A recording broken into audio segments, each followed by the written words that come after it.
Hi family, welcome back to my YouTube channel. ನಾನು ಗಾಯಜೇತು. ಎಲ್ಲರೂ ಹೇಗಿದ್ದೀರಾ? ಐ ಹೋಪ್ ಎಲ್ಲರೂ ಚೆನ್ನಾಗಿದ್ದೀರಾ ಅಂತ ಅನ್ಕೊತೀನಿ. ಇವಾಗ ಮಾರ್ನಿಂಗ್ ಬುಜ್ಜಿ ಬೇಬಿಗೆ ಬ್ರೇಕ್ಫಾಸ್ಟ್ ತಿನ್ನಿಸ್ತಾ ಇದ್ದೀನಿ. ಬ್ರೇಕ್ಫಾಸ್ಟ್ ತಿನ್ನಿಸ್ಬಿಟ್ಟು ಇವತ್ತು ಅವ್ನಿಗೆ ಆಲ್ಮೋಸ್ಟ್ ಒಂದು 9 ಮಂತ್ಸ್ ಕಂಪ್ಲೀಟ್ ಆಗಿ ಒಂದು 4 to 5 ಡೇಸ್ ಆಗಿದೆ. ಇವತ್ತು 9 ಮಂತ್ಸ್ ವ್ಯಾಕ್ಸಿನ್ ಹಾಕಕ್ಕೆ ಕರ್ಕೊಂಡು ಹೋಗ್ಬೇಕು. ಒಳ್ಳೆ ಬಂಗಾರ ತಿನ್ಮ. ಸೊ ಇವಾಗ ಊಟ ಎಲ್ಲ ಮಾಡಿಸ್ಬಿಟ್ಟು ಒಂದೇ ಸಲ ಕರ್ಕೊಂಡು ಹೋಗೋಣ ಅಂತ, ಬಿಕಾಸ್ ಮತ್ತೆ ಬಂದಮೇಲೆ ಹೇಗಿರ್ತಾರೋ ಏನೋ ಗೊತ್ತಿಲ್ಲ. ಹಾಗಾಗಿ ತಿನ್ನಿಸ್ತಾ ಇದ್ದೀನಿ. ನೋಡೋಣ ಹೇಗೆ ಹೋಗುತ್ತೆ ಈ ಡೇ ಅಂತ. ಆ್ಯಂಡ್ ಯಾರೆಲ್ಲ ಇನ್ನೂ ನನ್ನ ಚಾನಲ್ನ ಸಬ್ಸ್ಕ್ರೈಬ್ ಆಗಿಲ್ಲ, ಪ್ಲೀಸ್ ಸಬ್ಸ್ಕ್ರೈಬ್ ಆಗಿ. ಆ್ಯಂಡ್ ಪಕ್ಕದಲ್ಲೇ ಕಾಣೋ ಬೆಲ್ಲೈಕನ್ನ ಕ್ಲಿಕ್ ಮಾಡಿ. ಆ್ಯಂಡ್ ಈ ವಿಡಿಯೋ ಇಷ್ಟ ಆದರೆ ಗೊತ್ತಲ್ಲ, ಲೈಕ್ ಮಾಡಿ, ಶೇರ್ ಮಾಡಿ, ಕಮೆಂಟ್ ಮಾಡಿ. ಹೂ ಬುಜ್ಜಿ ಬೇಬಿಗೆ ಬೆಳಗ್ಗೆ ಟಿಫನ್ಗೋಸ್ಕರ ನಾನಿಲ್ಲಿ ರಾಗಿ ಸರಿ ಮಾಡಿ ಮನೇಲೇ ಮಾಡಿರೋ ನಟ್ಸ್ ಪೌಡರ್ ಇರುತ್ತಲ್ಲ, ಅದನ್ನು ಸ್ವಲ್ಪ 1 ಸ್ಪೂನಷ್ಟು ಹಾಕ್ಬಿಟ್ಟು ಚೆನ್ನಾಗಿ ಬೇಯಿಸ್ಬಿಟ್ಟು ಇವಾಗ ತಿನ್ನಿಸ್ತಾ ಇದ್ದೀನಿ. ಹೋಗೋಕ್ಕಿಂತ ಮುಂಚೆನೇ ಟಿಫನ್ ಎಲ್ಲ ಮಾಡಿಸಿ ಸ್ನಾನ ಎಲ್ಲ ಮಾಡಿ ರೆಡಿ ಮಾಡಿ ಕರ್ಕೊಂಡು ಹೋಗ್ಬಿಡೋಣ ಅಂತ ಹೇಳ್ಬಿಟ್ಟು ಟಿಫನ್ ತಿನ್ನಿಸ್ತಾ ಇದ್ದೀನಿ. ಬಿಕಾಸ್ ಬಂದಮೇಲೆ ಅವ್ರ ಮೂಡ್ ಹೇಗಿರುತ್ತೋ ಗೊತ್ತಿಲ್ಲ, ಇಂಜೆಕ್ಷನ್ ಹಾಕಿದ್ಮೇಲೆ. ಹಾಗಾಗಿ ಇವಾಗ ಟಿಫನ್ ಎಲ್ಲ ಮಾಡಿಸಿ ರೆಡಿ ಮಾಡಿಸ್ಕೊಂಡು ಹಾಸ್ಪಿಟಲ್ಗೆ ಕೂಡ ಕರ್ಕೊಂಡು ಬಂದೆ. ಎಲ್ಲರಿಗೂ ಗೊತ್ತಿರೋಗೆ ನಾನು ಗೌರ್ಮೆಂಟ್ ಹಾಸ್ಪಿಟಲ್ಲೇ ಎಲ್ಲ ವ್ಯಾಕ್ಸಿನ್ಸ್ ಕೂಡ ಹಾಕ್ತಾ ಇರೋದು. ಇಲ್ಲಿ 6 ಮಂತ್ಸಿಗೆ ವ್ಯಾಕ್ಸಿನ್ಸ್ ಎಲ್ಲ ಹಾಕಲ್ಲ. ನಾನು ಔಟ್ಸೈಡ್ ಹಾಕಿಸ್ಬೇಕು ಅಂತ ಅಂದ್ಕೊಂಡೆ. ಬಟ್ ಅವನಿಗೆ ಆ ಟೈಮಲ್ಲಿ ಸ್ವಲ್ಪ ಹುಷಾರಿದ್ದಿದ್ದಿಲ್ಲ ಅಂತ ಹೇಳ್ಬಿಟ್ಟು ಮರ್ತ್ಬಿಟ್ಟು ಸುಮ್ಮನೆ ಆಗೋಗ್ಬಿಟ್ವಿ. ಅದಕ್ಕೋಸ್ಕರ 6 ಮಂತ್ಸ್ ವ್ಯಾಕ್ಸಿನ್ ಎಲ್ಲ ಏನೂ ಹಾಕ್ಸಿಲ್ಲ. ಬಿಕಾಸ್ ತುಂಬ ಜನ ಕೇಳ್ತಾ ಇದ್ರು, ಅದಕ್ಕೆ ಹೇಳ್ದೆ. ಯಪ್ಪ ಲಿಟ್ರಲಿ ತುಂಬ ಅಳ್ತಾ ಇದ್ದ. ಒಂದು 3 ವ್ಯಾಕ್ಸಿನ್ ಏನೋ ಹಾಕಿದ್ರು, 2 ಕೈಗೆ ಮತ್ತು 1 ತೊಡೆಗೆ, ಮತ್ತು ಡ್ರಾಪ್ಸು ಬಾಯಿಗೆ ಕೂಡ ಹಾಕಿದ್ರು. ಯಪ್ಪ ನನಗಂತೂ ನಿಜವಾಗ್ಲೂ ಬೇಜಾರಾಗೋಯ್ತು. ಒಂದೊಂದ್ಸಲಿ ಅನ್ಸುತ್ತೆ ಈ ವ್ಯಾಕ್ಸಿನ್ ಎಲ್ಲ ಏನು ಬೇಡವೇ ಬೇಡ, ಹಾಕ್ಸೋದೇ ಬೇಡ ಅಂತ ಹೇಳ್ಬಿಟ್ಟು.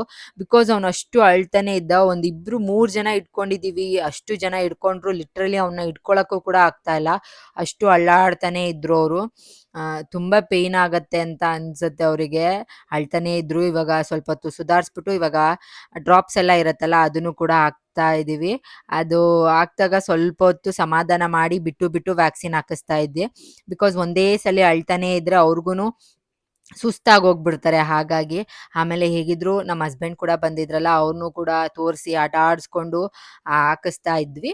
ಇದು 9 ಮಂತ್ ವ್ಯಾಕ್ಸಿನು. ತುಂಬ ಜನ ಕೇಳ್ತಾ ಇದ್ರು ಹಾಕ್ಸಿಲ್ವಾ ಅಂತ. ಇಲ್ಲ ಹಾಕ್ಸಿದ್ವಿ, ಬಟ್ ವಿಡಿಯೋ ಮಾಡಿ ಅಪ್ಲೋಡ್ ಮಾಡೋದು ಲೇಟ್ ಆಯಿತು ಅಷ್ಟೇ.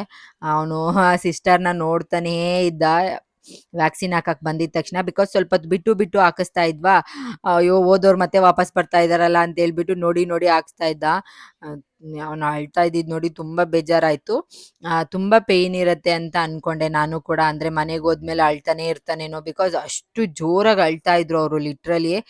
ನನಗಂತೂ ಸಮಾಧಾನ ಮಾಡೋಕ್ಕೆ ಆಗಿಲ್ಲ. ಅವನಿಗೆ ಚುಚ್ಚೋಕ್ಕಿಂತ ಮುಂಚೆ ನನಗೇನೆ ಪೇಯ್ನ್ ಆಗ್ತಿತ್ತೇನೋ ಅಂತ ಅನ್ನಿಸ್ತಾ ಇತ್ತು. ಸೊ ಫೈನಲಿ 9 ಮಂತ್ ವ್ಯಾಕ್ಸಿನ್ ಎಲ್ಲ ಮುಗೀತು. ನೆಕ್ಸ್ಟ್ ಇನ್ನೇನಿರಲ್ಲ, 1 ಇಯರ್ 1.5 ಇಯರ್ ಇರುತ್ತೆ. ಮಿಡಲಲ್ಲಿ ನೋಡೋಣ. ಈ ಸಲ ನಾನು ಪ್ರೈವೇಟಲ್ಲಿ ಹಾಕಿಸ್ಬೇಕು ಅಂತ ಅಂದ್ಕೊಂಡಿದ್ದೀನಿ. ಮಿಡಲಲ್ಲಿ ಏನಾದರೂ ಎಕ್ಸ್ಟ್ರಾ ವ್ಯಾಕ್ಸಿನ್ ಇದ್ದರೆ ಹಾಕಿಸ್ದಾಗ ನಿಮಗೆ ಅಪ್ಡೇಟ್ ಮಾಡ್ತೀನಿ. ಬಟ್ ಸದ್ಯಕ್ಕೆ 6 ಮಂತ್ಸ್ ವ್ಯಾಕ್ಸಿನ್ ಎಲ್ಲ ಏನೂ ಹಾಕ್ಸಿಲ್ಲ ನಾನು. ಸೊ ಇವಾಗ ವ್ಯಾಕ್ಸಿನ್ ಎಲ್ಲ ಹಾಕಿಸ್ಕೊಂಡು ಅಲ್ಲಿ ನಮ್ಮದು ತಾಯಿ ಕಾರ್ಡ್ ಎಲ್ಲ ಕೊಟ್ಟಿರ್ತಾರಲ್ಲ, ಅದರದ್ದೆಲ್ಲ ರಿಜಿಸ್ಟ್ರೇಷನು ಅಂದರೆ ಬರೆಸ್ಬೇಕೆಲ್ಲ ಇತ್ತು. ಅದನ್ನು ಕೂಡ ಬರೆಸ್ಕೊಂಡು, ಬಿಕಾಸ್ ನನಗೆ ಮಂತ್ಲಿ ಕರೆಕ್ಟಾಗಿ ವ್ಯಾಕ್ಸಿನ್ ಹಾಕೋಕ್ಕಿಂತ ಮುಂಚೆ ನನಗೆ ಮೆಸೇಜ್ ಬರುತ್ತೆ ಗೌರ್ಮೆಂಟಿಂದ. ಸೊ ಹಾಗಾಗಿ ವ್ಯಾಕ್ಸಿನ್ ಎಲ್ಲ ಹಾಕಿಸ್ಕೊಂಡು ಬಂದಮೇಲೆ ಮನೆಗೆ ಬಂದಮೇಲೆ ಒಂದು ಸ್ವಲ್ಪ ಹೊತ್ತು ಅಳ್ತಾನೇ ಇದ್ದರು. ಅವ್ರಿಗೆ ಆ ಕಾಲು ಕೈ ಎಲ್ಲ ಮೂವ್ ಮಾಡೋಕೆ ಆಗ್ತಾನೇ ಇದ್ದಿದ್ದಿಲ್ಲ ಅನಿಸುತ್ತೆ. ಹಾಗಾಗಿ ಕಂಟಿನ್ಯೂಸ್ ಆಗಿ ಅಳ್ತಾನೆ ಇದ್ರು. ಒಂದು ಸ್ವಲ್ಪ ಹೊತ್ತು ಅಂದರೆ ಈ ಸಲ ಏನು ಜಾಸ್ತಿ ಮೊದಲಿಗಿಂತ ಅಂದರೆ 3 ಮಂತ್ಸಲ್ಲಿ ಆ ಥರ ಪೇಯ್ನ್ ಎಲ್ಲ ಏನೂ ಇದ್ದಿಲ್ಲ. ಫೀವರ್ ಬಂದಿತ್ತು. ನಾನು ಹಾಸ್ಪಿಟಲಿಂದ ಬಂದಿದ್ದ ತಕ್ಷಣವೇ ಅವರಿಗೆ ಚೆನ್ನಾಗಿ ಫೀಡ್ ಮಾಡಿಬಿಟ್ಟು, ನನ್ನ ಹತ್ರ ಆಲ್ರೆಡಿ ಪ್ಯಾರಾಸಿಟಮಾಲ್ ಇತ್ತು. ನಾನು ಡೈಲಿ ಯಾವಾಗ ಯೂಸ್ ಮಾಡ್ತೀನಿ ಅದು, ಅಂದರೆ ಡಾಕ್ಟರ್ ಬರ್ಕೊಟ್ಟಿರೋದೆ, ಅದನ್ನು ಹಾಕ್ಬಿಟ್ಟು ಚೆನ್ನಾಗಿ ಫೀಡ್ ಮಾಡಿ ಮಲಗಿಸ್ಬಿಟ್ಟೆ. ಸ್ವಲ್ಪ ಹೊತ್ತು ಮಲಗಿ ಎದ್ಮೇಲೆ ಆರಾಮಾಗ್ತಾರೆ ಅಂತ ಹೇಳ್ಬಿಟ್ಟು ಆರಾಮಾಗಿ ಕೂಡ ಮಲ್ಕೊಂಡಿದ್ರು ಅವರು. ಅವರು ಮಲ್ಕೊಂಡು ಆರಾಮಾಗಿದ್ರು. ಆಮೇಲೆ ಅವ್ರಿಗೆ ಪೇಯ್ನ್ ಎಲ್ಲ ಏನೂ ಇದ್ದಿದ್ದಿಲ್ಲ, ಆರಾಮಾಗಿ ಆಟ ಆಡ್ಕೊಂಡಿದ್ರು. ಈ ಸಲ ಏನು ಅಷ್ಟೊಂದೆಲ್ಲ ಪೇಯ್ನ್ ಏನು ಇರಲಿಲ್ಲ ಬುಜ್ಜಿ ಬೇಬಿಗೋಸ್ಕರ ನಾನು ವಾರ್ಡ್ರೋಬ್ ಆರ್ಡ್ರ್ ಮಾಡಿದ್ದೆ, ಪ್ಲಾಸ್ಟಿಕ್ದು. ಅಂದರೆ ನಾವೇ ಅರೇಂಜ್ ಮಾಡ್ಕೋಬೇಕು. ನಮ್ಮದು ರೂಮು ಚಿಕ್ಕದು, ಒಂದು ಬೀರು ಇಕ್ಕಿದ್ರೆ ಇನ್ನೊಂದು ಬೀರು ಇಡೋಕ್ಕಾಗಲ್ಲ. ಸೊ ಬುಜ್ಜಿ ಬೇಬಿ ಬಟ್ಟೆಗಳಿಡೋದು ಮತ್ತು ಅವ್ನು ಪುಟ್ಟು ಬಟ್ಟೆ ಅಲ್ವಾ, ಹುಡ್ಕೋದು ಕಷ್ಟ ಆಗುತ್ತೆ. ಸೊ ಹಾಗಾಗಿ ಆರ್ಡ್ರ್ ಮಾಡಿದ್ದೆ. ಫಸ್ಟ್ ಒಂದು ಆರ್ಡ್ರ್ ಮಾಡಿದ್ದೆ, ಬಟ್ ಅದು ನಾನು ಎಕ್ಸ್ಪೆಕ್ಟ್ ಮಾಡ್ದಂಗೆ ಇದ್ದಿದ್ದಿಲ್ಲ. ಹಾಗಾಗಿ ಅದನ್ನು ರಿಟರ್ನ್ ಕಳಿಸ್ಬಿಟ್ಟು ಮತ್ತೆ ಬೇರೆದು ಆರ್ಡ್ರ್ ಮಾಡಿದ್ದೀನಿ. ಅಟ್ಲೀಸ್ಟ್ ಇದಾದರೂ ಚೆನ್ನಾಗಿರುತ್ತಾ ಏನು ಅಂತ ನೋಡೋಣ. ಇದನ್ನು ನಾವೇ ಅರೇಂಜ್ ಮಾಡ್ಕೋಬೇಕು. ಅಮೆಝಾನಲ್ಲಿ ಆರ್ಡ್ರ್ ಮಾಡಿದ್ದು ಇದನ್ನು ನಾನು. ಎಲ್ಲ ಸಪ್ರೇಟಾಗಿರುತ್ತೆ. ಚೆನ್ನಾಗಿದ್ದರೆ ನಾನು ನಿಮಗೆ ಲಿಂಕ್ ಕೊಡ್ತೀನಿ, ಬೇಕಾದರೆ ನೀವು ಚೆಕ್ ಮಾಡ್ಕೊಳ್ಳಿ. ಎಲ್ಲ ಸಪ್ರೇಟಾಗಿ ಕೊಟ್ಟಿದ್ದಾರೆ. ವಾವ್! ಅಯ್ಯೋ ಸಾರಿ, ಇಲ್ಲ ನೋಡಿ, ಚಿಕ್ಕದು ಹ್ಯಾಮರ್ ಅಂದರೆ ಮೇ ಬಿ ಇದು ಏನಕ್ಕೆ ಯೂಸ್ ಆಗುತ್ತೆ ಗೊತ್ತಿಲ್ಲ, ನೋಡೋಣ. ಯೂಸ್ ಆಗೋದಕ್ಕೆ ಕೊಡ್ತಾರೆ ಅಂತ ಅಂದ್ಕೊಂಡಿದ್ದೀನಿ. ಇದಕ್ಕೆ ಬೇಕಾಗಿರೋ ಲಾಕ್ ಸಿಸ್ಟಮ್ಸ್ ಆ್ಯಂಡ್ ಇದು ಪ್ಲೇಟ್ಸ್ ಎಲ್ಲ ಕೊಟ್ಟಿದ್ದಾರೆ. ಇದರಲ್ಲಿ ಕಲರ್ ಆಪ್ಷನ್ಸ್ ಕೂಡ ಇತ್ತು, ಪಿಂಕು, ಬ್ಲೂ ಮತ್ತು ಗೋಲ್ಡನ್ ಕಲರ್ದು. ನಾನು ಬಾಯ್ ಬೇಬಿ ಅಲ್ವಾ, ಹಾಗಾಗಿ ಬ್ಲೂ ತೊಗೊಂಡಿದ್ದೀನಿ. ನಿಮಗೆ ಪಿಂಕು ಕೂಡ ಸಿಗತ್ತೆ. ಸೊ ಇದು ಅರೇಂಜ್ ಮಾಡಿಬಿಟ್ಟು ತೋರಿಸ್ತೀನಿ ಹೇಗಿರುತ್ತೆ ಅಂತ ಹೇಳಿಬಿಟ್ಟು. ಇಷ್ಟು ಐಟಮ್ ಕೊಟ್ಟಿದ್ದಾರೆ. ಇದು ಲಾಕದೆಲ್ಲ ಜಾಸ್ತಿನೇ ಇದೆ. ಇದು 7 ಬಾಕ್ಸ್ ಬರುತ್ತಲ್ಲ ಆ ಥರದ್ದು. ನೋಡೋಣ, ಅರೇಂಜ್ ಮಾಡಿಬಿಟ್ಟು ತೋರಿಸ್ತೀನಿ ಹೇಗಿರುತ್ತೆ ಅಂತ. ಪಾರ್ಸಲ್ ಕೂಡ ಬಂದಿತ್ತಲ್ಲ, ಅದನ್ನು ಕೂಡ ಓಪನ್ ಮಾಡಿದೆ, ನಿಮಗೂ ಯೂಸ್ ಆಗುತ್ತೆ ಅಂತ ಹೇಳ್ಬಿಟ್ಟು ವಿಡಿಯೋ ಮಾಡ್ಕೊಂಡೆ ಅಷ್ಟೇ. ಆ್ಯಂಡ್ ಇಲ್ಲಿ ಈ ಥರದೊಂದು ಶೀಟ್ ಕೊಟ್ಟಿದ್ರು, ಹೇಗೆ ನಾವು ಅರೇಂಜ್ ಮಾಡಬೇಕು ಅಂತ ಹೇಳ್ಬಿಟ್ಟು ಮ್ಯಾನ್ಯುವಲ್ ಆಗಿ. ಆ ಶೀಟ್ ನೋಡಿಕೊಂಡು ನಾವು ಕೂಡ ಅರೇಂಜ್ ಮಾಡೋಕ್ಕೆ ಸ್ಟಾರ್ಟ್ ಮಾಡಿದ್ವಿ. ಇದು ಚೆನ್ನಾಗಿದೆ, ಬಟ್ ತುಂಬ ಗಟ್ಟಿಯಾಗಿದೆ, ತುಂಬ ದಿನ ಬಾಳಿಕೆ ಬರುತ್ತೆ ಅಂತೆಲ್ಲ ಹೇಳೋಕ್ಕಾಗಲ್ಲ. ಬಟ್ ನಾವು ಹೇಗೆ ಯೂಸ್ ಮಾಡ್ತೀವಿ ಅದ್ರ ಮೇಲೆ ಡಿಪೆಂಡ್ ಆಗುತ್ತೆ. ಅದು ತಿಕ್ ಶೀಟ್ ಇರುತ್ತೆ, ಚೆನ್ನಾಗಿತ್ತು. ನಾನು ಬುಜ್ಜಿ ಬೇಬಿಗೋಸ್ಕರನೇ ತರಿಸ್ಕೊಂಡಿದ್ದು, ಬಿಕಾಸ್ ಅವ್ರದ್ದು ಕ್ಲಾತ್ ಎಲ್ಲ ಇಡೋಕ್ಕೆ ನಮಗೆ ತುಂಬ ಕಷ್ಟ ಆಗ್ತಾ ಇತ್ತು. ಇಬ್ಬರದು ಅಣ್ಣ ತಮ್ಮದು ಇಬ್ಬರದು ಮಿಕ್ಸ್ ಆಗಿ ಒಂದೊಂದು ಸಲ ಸಾಕ್ಸ್ ಹುಡ್ಕೋಕ್ಕೂ ಕಷ್ಟ ಬೀಳ್ತಾ ಇದ್ದೆ. ಹಾಗಾಗಿ ಇಲ್ಲ, ಈ ಸಲ ತೊಗೊಳ್ಳೇಬೇಕು ಅಂತ ಹೇಳ್ಬಿಟ್ಟು ತೊಗೊಂಡಿದ್ದು. ಫಸ್ಟು ಕನ್ಫ್ಯೂಸ್ ಆಯಿತು ನಮಗೆ, ಹೇಗೆ ಅದನ್ನು ಅರೇಂಜ್ ಮಾಡೋದು ಅಂತ ಗೊತ್ತಾಗಿಲ್ಲ. ಬಟ್ ಆಮೇಲೆ ಒಂದನ್ನ ಅರೇಂಜ್ ಮಾಡಿಬಿಟ್ರೆ ಆಮೇಲೆ ನೀಟಾಗಿ ಅರೇಂಜ್ ಮಾಡ್ಕೋಬೋದು. ನಾನಿದು 7 ಬಾಕ್ಸ್ದು. ಇಲ್ಲಿ ನಿಮಗೆ ಇದು ಡಿಫ್ರೆಂಟ್ ಸೈಜಸಲ್ಲೂ ಸಿಗುತ್ತೆ, ಅಂದರೆ 8 ಬಾಕ್ಸ್ ಇರೋದು, 12 ಬಾಕ್ಸ್ ಇರೋದು, ಆ ಥರದ್ದು. ನಾನು ನಮ್ಮ ಮನೇಲಿ ಇರೋ ಜಾಗನ ನೋಡಿಕೊಂಡು 7 ಬಾಕ್ಸ್ ಸಾಕು ಅಂತ ಹೇಳ್ಬಿಟ್ಟು ತರಿಸ್ಕೊಂಡೆ. ಅಲ್ಲಿ ಹಿಂದೆ ಚೇರಲ್ಲಿ ನೋಡ್ಬೋದು ನೀವು ಎಷ್ಟು ಕ್ಲಾತ್ನ ಹಾಗೆ ಇಟ್ಟಿದ್ದೀನಿ ನಾನು ಅಂತ ಹೇಳ್ಬಿಟ್ಟು. ಫೋಲ್ಡ್ ಮಾಡೋಕ್ಕೆ ಜಾಗ ಇಲ್ಲ, ಎತ್ತಿ ಇಡೋಕ್ಕೂ ಜಾಗ ಇಲ್ಲ. ಹಾಗಾಗಿ ಇಲ್ಲ, ಇದನ್ನು ತೊಗೊಂಡು ಬಂದಮೇಲೆ ಎಲ್ಲ ಕ್ಲಿಯರ್ ಮಾಡಿಬಿಡ್ಬೇಕು ಅಂತಲೇ ಹೇಳ್ಬಿಟ್ಟು ಇವಾಗೆಲ್ಲ ಆಲ್ಮೋಸ್ಟ್ ಅರೇಂಜ್ ಮಾಡಿದ್ದು ಆಯಿತು. ಫೈನಲಿ ಬುಜ್ಜಿ ಬೇಬಿ ವಾರ್ಡ್ರೋಬ್ ಕೂಡ ರೆಡಿ ಆಯಿತು. ಹೇಗೋ ಮಾಡಿ ಒಂದ್ಸಲಿ ಗೊತ್ತಾಗ್ಬಿಟ್ರೆ ಆಮೇಲೆ ನೀಟಾಗಿ ಅರೇಂಜ್ ಮಾಡ್ಬೋದು. ಈ ಥರ ಅರೇಂಜ್ ಮಾಡಿದ್ವಿ. ಇವಾಗ ಇದರಲ್ಲೆಲ್ಲ ಬಟ್ಟೆ ಜೋಡಿಸಿದ್ರೆ ಆಯಿತು. ಆ್ಯಂಡ್ ಇಲ್ಲಿ ನಿಮಗೆ ಈ ಥರದ್ದು ಒಂದು ಹೋಲ್ಸ್ ಕೊಟ್ಟಿರ್ತಾರೆ, ಅದರೊಳಗಡೆ ಫಿಂಗರ್ ಹಾಕ್ಬಿಟ್ಟು ಈ ಥರ ಓಪನ್ ಮಾಡ್ಬೋದು ಅಷ್ಟೇ. ಆ್ಯಂಡ್ ಡೋರು ವಾಪಸ್ ಬರಬಾರ್ದು ಅಂತ ಅಲ್ಲಿ ಬ್ಲ್ಯಾಕ್ ಕಲರ್ದು ನಿಮಗೆ ಒಂದು ಪ್ರೊಟೆಕ್ಟರ್ ಥರ ಕೊಟ್ಟಿರ್ತಾರೆ, ತುಂಬ ಚೆನ್ನಾಗಿತ್ತು. ಆ್ಯಂಡ್ ಹೇಗಿತ್ತು ಅಂತ ನನಗೆ ಕಮೆಂಟ್ ಮಾಡಿ.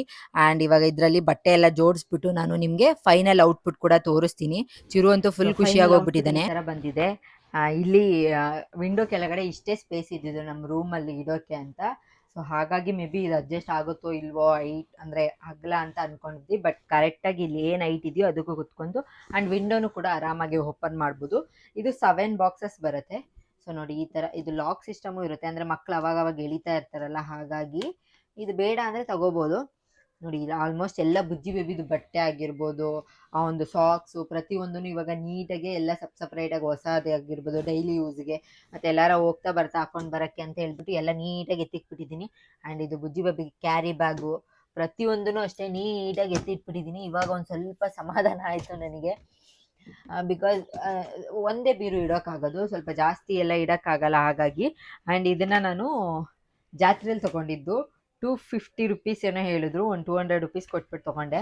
ಬುಜ್ಜಿ ಬೇಬಿ ಹುಟ್ಟಿದಾಗ್ಲಿಂದ ಹುಡುಕ್ತಾ ಇದ್ದೆ, ಬಟ್ ಇವಾಗಲೇ ಸಿಕ್ಕಿದ್ದು ನನಗೆ. ಚೆನ್ನಾಗಿದೆ ಬ್ಯಾಸ್ಕೆಟ್ ಇದು, ಏನಾದರೂ ಒಂದು ಇಡೋಕ್ಕೆ ಅಂತಲೇ ತೊಗೊಂಡು ಬಂದಿದ್ದು. ಆ್ಯಂಡ್ ಇಲ್ಲಿ ಬುಜ್ಜಿ ಬೇಬಿದು ಆಟ ಸಾಮಾನು ಪ್ರತಿಯೊಂದು ಅಷ್ಟೇ, ಇದೆಲ್ಲ ಒಂದೇ. ಕೆಲವೊಂದು ನನ್ನ ದೊಡ್ಡ ಮಗಂದು ಇದೆ, ಅವನು ಎತ್ಕೊಂಡು ಬಂದು ಇಲ್ಲೇ ಇಟ್ಟಿದ್ದಾನೆ ಎಲ್ಲ. ಸೊ ಚೆನ್ನಾಗಿದೆ. ಅಂದರೆ ಮಕ್ಕಳು ಹುಟ್ಟಿದಾಗ ತೊಗೊಂಡ್ರೆ 1 ಇಯರ್ 1.5 ಇಯರ್ವರೆಗೂ, ಅಂದರೆ ಜಾಸ್ತಿ ವೆಯ್ಟ್ ಎಲ್ಲ ಇಡೋಕ್ಕಾಗಲ್ಲ, ಬಿಕಾಸ್ ಇದು ಶೀಟ್ ಥರ ಬರುತ್ತೆ, ತಿಕ್ ಶೀಟೇ, ಚೆನ್ನಾಗಿದೆ. ಬಟ್ ಯೂಸ್ ಮಾಡ್ಬೋದು ಆರಾಮಾಗೇ. ಇದ್ರ ಬೇಕಂದರೆ ಲಿಂಕ್ನ ನಾನು ಡಿಸ್ಕ್ರಿಪ್ಷನಲ್ಲಿ ಕೊಟ್ಟಿರ್ತೀನಿ, ಚೆಕ್ ಮಾಡಿ ನೋಡಿ. ಬ್ಯಾಸ್ಕೆಟ್ ಜೊತೆ ನಾನು ಇದು ಜಾಡಿ ಬರುತ್ತಲ್ಲ ಉಪ್ಪೆಲ್ಲ ಹಾಕಿಕ್ಕಕ್ಕೆ, ಇದು 1 kg ಇಡ್ಸತ್ತೆ. ಇದನ್ನು ಕೂಡ ತೊಗೊಂಡೆ 2. 200 ರುಪೀಸ್ ಏನೋ ಹೇಳಿದ್ರು. ನಾನು 2 ತೊಗೊಂಡು 150 ರುಪೀಸ್ ಮಾಡಿಕೊಂಡು 2ಕ್ಕೆ 300 ರುಪೀಸ್ ಕೊಟ್ಟೆ. ಅದರ ಜೊತೆಗೆ ದೇವ್ರ ಮನೆಗೆ ಅಂತ ಹೇಳ್ಬಿಟ್ಟು ಈ ಭತ್ತದ್ದು ತೋರಣ ತೊಗೊಂಡೆ. ಇದು ಸ್ವಲ್ಪ ಲೆಂತ್ ಆಗಿತ್ತು, ಹಾಗಾಗಿ ಅಡ್ಜಸ್ಟ್ ಮಾಡಿ ಆ ಕಡೆ ಈ ಕಡೆ ಎಕ್ಸ್ಟ್ರಾ ಇರಲಿ ಅಂತ ಹೇಳ್ಬಿಟ್ಟು ಹಾಕಿದ್ದೀನಿ. ನಮ್ಮ ಮೇನ್ ಡೋರ್ಗೆ ಹಾಕಿದ್ರೆ ನಮ್ಮ ಮನೆ ಹತ್ರ ಅಕ್ಕಿಗಳೆಲ್ಲ ಬಂದು ತಿಂದ್ಬಿಡುತ್ತೆ, ತೋರಣನೇ ಇರಲ್ಲ, ಬರೀ ಭತ್ತ ಎಲ್ಲ ಖಾಲಿಯಾಗಿ ಹೋಗ್ಬಿಟ್ಟಿರುತ್ತೆ. ಅದಕ್ಕೋಸ್ಕರ ಮೇನ್ ಡೋರಿಗೆ ಅಂತ ಈ ಥರದ್ದು ಪ್ಲಾಸ್ಟಿಕ್ ತೊಗೊಂಡೆ ನಾನು ಈ ಸಲ. ಕಲರ್ ಕಾಂಬಿನೇಷನ್ ನನಗೆ ತುಂಬ ಇಷ್ಟ ಆಯಿತು, ಹಾಗಾಗಿ ಇದು ತೊಗೊಂಡೆ. ನಿಮ್ಗೆ ಯಾವ್ದು ಇಷ್ಟ ಆಯಿತು ಅಂತ ನನಗೆ ಕಮೆಂಟ್ ಮಾಡಿ. ಹಾಗೆ ಬುಜ್ಜಿ ಬೇಬಿ ಸಂಜೆ ಮೇಲೆ ಅಡುಗೆ ಮಾಡೋಣ ಅಂತ ಹೇಳ್ಬಿಟ್ಟು ಅವರು ಸ್ವಲ್ಪ ಡಲ್ ಆಗಿದ್ರು. ಪೇಯ್ನ್ ಎಲ್ಲ ಏನೂ ಇದ್ದಿದ್ದಿಲ್ಲ. ಫೀವರು ಕೂಡ ಅಷ್ಟೇ. ಬಂದಿದ ತಕ್ಷಣ ನಾನು ಪ್ಯಾರಾಸಿಟಮಾಲ್ ಹಾಕಿದ್ದಕ್ಕೆ ಪೇಯ್ನ್ ಕೂಡ ಏನೂ ಇದ್ದಿದ್ದಿಲ್ಲ. ಆರಾಮಾಗೆ ಸ್ವಲ್ಪ ಡಲ್ ಆಗಿದ್ರು ಅಷ್ಟೇ. ಅದು ಬಿಟ್ರೆ ಏನೂ ಇಲ್ಲ. ಅಂಡ್ ತುಂಬ ಜನ ನನಗೆ ಈ ಕುಕ್ಕರ್ ಬಗ್ಗೆ ಕೇಳ್ತಾ ಇದ್ರು. ಇದು ಚಿಕ್ಕದು. ಇದನ್ನ ನಾನು ಇಲ್ಲಿ ತಗೊಂಡಿದ್ದಲ್ಲ. ಇದು ಭದ್ರಾವತಿಯಿಂದ ತಗೊಂಡ್ ಬಂದಿದ್ದು. ಭದ್ರಾವತಿಗೆ ಹೋದಾಗ ನಮ್ಮ ದೊಡ್ಡಮ್ಮವ್ರ ಮನೇಲಿತ್ತು. ಹಾಗಾಗಿ ಬುಜ್ಜಿ ಬೇಬಿಗೆ ಫುಡ್ ಎಲ್ಲ ಪ್ರಿಪೇರ್ ಮಾಡಕ್ಕೆ ಚೆನ್ನಾಗಿರುತ್ತೆ. ಚಿಕ್ಕದಾಗಿದೆ ಅದು. ಹಾಗಾಗಿ ತರಿಸ್ಕೊಂಡೆ. ಇದು ಬ್ರ್ಯಾಂಡ್ ಎಲ್ಲ ಏನೂ ಗೊತ್ತಿಲ್ಲ. ಪ್ಲಾಟಿನಮ್ ಗೋಲ್ಡ್ ಅಂತ ಇದೆ ಅಷ್ಟೇ. ಇದು ನಾನು ಅನ್ಕೊಂಡೆ ಇದು 1/2 ಲೀಟರ್ ಅಂತ. ಬಟ್ ಇಲ್ಲ, ಇದು ಬಾಕ್ಸ್ ಮೇಲೆ 1.5 ಲೀಟರ್ ಅಂತ ಬರ್ದಿತ್ತು. ಬಟ್ ಇದು ತುಂಬ ಚಿಕ್ಕದು. ಚೆನ್ನಾಗಿದೆ. ಮೇ ಬಿ ಎಲ್ಲಿ ಸಿಗುತ್ತೋ ಗೊತ್ತಿಲ್ಲ. ಬಟ್ ಇದನ್ನ ನಾನು ಭದ್ರಾವತಿಯಿಂದ ತಗೊಂಡು ಬಂದಿದ್ದು. ತುಂಬ ಜನ ಕೇಳ್ತಾ ಇದ್ರಿ, ಹಾಗಾಗಿ ಹೇಳ್ದೆ ಅಷ್ಟೇ. ಇವಾಗ ಬುಜ್ಜಿ ಬೇಬಿಗೋಸ್ಕರ ನೈಟ್ ಡಿನ್ನರ್ ಪ್ರಿಪೇರ್ ಮಾಡ್ತಾ ಇದ್ದೀನಿ. ಡಿನ್ನರ್ಗೆ ಇವತ್ತು ಬೀಟ್ರೋಟ್ ರೈಸು. ಏನಿಲ್ಲ, ಅದಕ್ಕೆ ಸ್ವಲ್ಪ ತುಪ್ಪ ಹಾಕ್ಬಿಟ್ಟು ಅದಕ್ಕೆ ಜೀರಿಗೆ ಮತ್ತು ತುರ್ದು ಇಟ್ಕೊಂಡಿರೋ ಬೀಟ್ರೋಟ್ ಹಾಕಿ ಅಕ್ಕಿನ ನೆನೆಸಿ ಇಕ್ಕಿದ್ದೆ. ನಾನು ರೇಷನ್ ಅಕ್ಕಿನ ಯೂಸ್ ಮಾಡೋದು. ಹಾಗಾಗಿ ನೆನೆಸ್ಬಿಟ್ಟು ವಾಶ್ ಮಾಡಿ ನೆನೆಸಿ ಮುಂಚೆನೇ ಎತ್ತಿಟ್ಕೊಂಡು ಬಿಟ್ಟಿರ್ತೀನಿ. ಅದು ಎರಡನ್ನೂ ಹಾಕಿ ಚೆನ್ನಾಗಿ ಫ್ರೈ ಮಾಡಿಬಿಟ್ಟು ಅದಕ್ಕೆ ಸ್ವಲ್ಪ ಪೆಪ್ಪರ್ ಪೌಡರು ಮತ್ತು ಅರಶಿನ ಪುಡಿ ಹಾಕ್ಬಿಟ್ಟು ನಿಮಗೆ ಎಷ್ಟು ಬೇಕೋ ಅಷ್ಟು ನೀರು ಹಾಕಿ ಚೆನ್ನಾಗಿ ಒಂದು 3 to 4 ವಿಷಲ್ ತೊಗೊಂಡ್ರೆ ಚೆನ್ನಾಗಿ ಕುಕ್ ಆಗೋಗಿರುತ್ತೆ. ಆಮೇಲೆ ಸ್ಮ್ಯಾಶ್ ಮಾಡಿ ನೀವು ಮಕ್ಳಿಗೆ ತಿನ್ನಿಸ್ಬೋದು ಅಷ್ಟೇ. ತುಂಬ ಚೆನ್ನಾಗಿ ಟೇಸ್ಟಿಯಾಗಿರುತ್ತೆ. ಒಂದೊಂದ್ಸಲಿ ನಾನೇ ತಿಂತಾ ಇರ್ತೀನಿ ಅವರಿಗೆ ಮಾಡ್ಬೇಕಾರೆ. ನೀವು ಕೂಡ ಒಂದ್ಸಲಿ ಟ್ರೈ ಮಾಡಿ ನೋಡಿ. ಬುಜ್ಜಿ ಬೇಬಿಗೆ ಸ್ವಲ್ಪ ಅಂದರೆ ಇಂಜೆಕ್ಷನ್ ಹಾಕಿದ್ರಲ್ಲ, ಹಾಗಾಗಿ ಸ್ವಲ್ಪ ಹಠ ಮಾಡ್ತಾ ಇದ್ರು. ಮನೆಯವರೆಲ್ಲ ಸೇರಿಕೊಂಡು ಆಟ ಆಡಿಸ್ಕೊಂಡು ನಿಧಾನಕ್ಕೆ ನಾವು ಅವರಿಗೆ ಊಟ ಎಲ್ಲ ಮಾಡಿಸ್ಬಿಟ್ಟು ಮತ್ತು ಪ್ಯಾರಾಸಿಟಮಾಲ್ ಸ್ವಲ್ಪ ಹಾಕ್ತೆ. ಬಿಕಾಸ್ ಸ್ವಲ್ಪ ಬೆಚ್ಚಗಿತ್ತು ಅಷ್ಟೇ ಲೈಟಾಗೆ. ಯಾವುದಕ್ಕೂ ಇರಲಿ, ಮತ್ತು ನೈಟಲ್ಲಿ ಜ್ವರ ಜಾಸ್ತಿ ಆಗಿಬಿಟ್ರೆ ಕಷ್ಟ ಆಗುತ್ತೆ ಅಂತ ಹೇಳ್ಬಿಟ್ಟು ಹಾಕ್ತೆ. ಆ್ಯಂಡ್ ಇಲ್ಲಿ ನೋಡಿ ಅಪ್ಪ, ಅಣ್ಣ ಎಲ್ಲ ಸೇರಿಕೊಂಡು ಆಟ ಆಡಿಸ್ತಾ ಇದ್ರು ಬುಜ್ಜಿ ಬೇಬಿಗೆ ಊಟ ಮಾಡ್ಸೋಕ್ಕೆ. ಎಲ್ಲ ಅವ್ರು ಆಟ ಆಡಿಸ್ತಾ ಇದ್ರೆ ಸ್ವಲ್ಪ ಪರವಾಗಿಲ್ಲ, ಆಟ ಆಡ್ಕೊಂಡು ಊಟ ಮಾಡ್ತಾಯಿದ್ರು. ಇಲ್ಲಾಂದರೆ ಅವ್ರ ಬಾಯೇ ತೆಗಿತಾ ಇದ್ದಿದ್ದಿಲ್ಲ. ಆ್ಯಂಡ್ ಫೋರ್ಸ್ ಮಾಡಿ ಕೂಡ ತಿನ್ಸೋಕ್ಕಾಗಲ್ಲ. ಬಿಕಾಸ್ ಅವ್ನ ತಲೆಯೆಲ್ಲ ಅಲ್ಲಾಡಿಸ್ತಾನೆ ಇರ್ತಾನೆ. ಫೋರ್ಸ್ ಮಾಡಿ ಒಂದು ತುತ್ತು ಕೂಡ ಇಕ್ಕೋಕ್ಕಾಗಲ್ಲ ಅವರಿಗೆ. ಹಾಗಾಗಿ ಆ್ಯಂಡ್ ಇವತ್ತಿನ ಡೇ ಹೀಗಿತ್ತು ನಮ್ಮದು. ಆ್ಯಂಡ್ ಈ ವಿಡಿಯೋ ನಿಮಗೂ ಯೂಸ್ಫುಲ್ ಆಗಿದೆ ಅಂತ ಅನ್ಕೊತೀನಿ. ಈ ವಿಡಿಯೋನ ನಾನು ಇಲ್ಲಿಗೆ ಎಂಡ್ ಮಾಡ್ತೀನಿ. ಮತ್ತೆ ಹೊಸ ವಿಡಿಯೋದಲ್ಲಿ ಸಿಗ್ತೀನಿ. Take care. ಬಾಯ್ ಬಾಯ್.